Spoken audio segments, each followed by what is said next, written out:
Crystal Palace do Liverpool huge favour as Man City draw an Arrows title race. Just 58 days ago, Manchester City were 14 points clear of Liverpool in the title race. By Wednesday night, Pep Guardiola's lead could be down to a single point after a night of frustration and near misses at Selhurst Park. Twice City hit the post, a lick of paint denying Joao Cancelo, and then Kevin De Bruyne as Guardiola was left holding his head in his hands on the touchline. Incredibly, City had 74% possession, 18 shots and yet still could not find a way past Crystal Palace's stubborn resistance.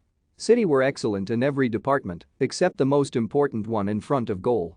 Now the destiny of the title is firmly in Liverpool's hands and City have only got themselves to blame. This might end up being a huge moment in the battle for the title, the night when City blinked first, and if Liverpool win their game in hand at Arsenal on Wednesday then it will be all the more painful. Who will win the Premier League this season?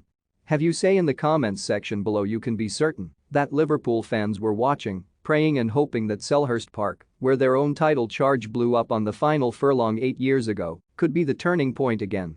Back then in 2014, Liverpool blew a 3-0 lead, ended up drawing 3-3 in the penultimate game of the season which handed City the title.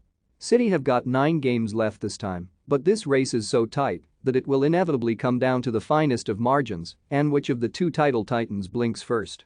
That is why this day could be so decisive and so painful for City boss Guardiola as so many familiar failings came back to haunt them again. No one can deny how good City are, how brilliant they are to watch, but their lack of a killer touch in front of goal was the reason why they failed to beat Palace. And ultimately, if they do not win the title then Guardiola would never admit it and would bite anyone's head off for suggesting it, but it will be down solely to their lack of a proven goalscorer. Liverpool's extra firepower is the reason why they have whittled down the lead, why the whole title race could come down to when the two heavyweights meet at the Etihad on April 10. They are so far ahead of the rest in the Premier League it is frightening. But City's biggest failing is so obvious that you do not even need to be a genius like Guardiola to see it.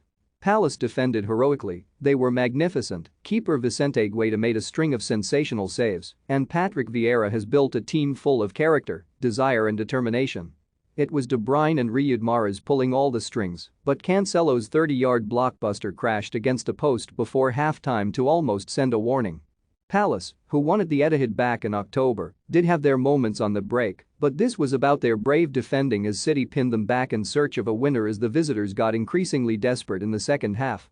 De Bruyne's cross shot hit the post, Mahrez's shot on the rebound was heroically saved by Guaita, and, even though the offside flag went up, VAR might have said differently had the ball gone in. You could feel the nerves and the night closing in as Jack Grealish flashed a low cross in front of goal. Bernardo Silva was a whisker away from the finishing touch, and those small margins might just be so decisive.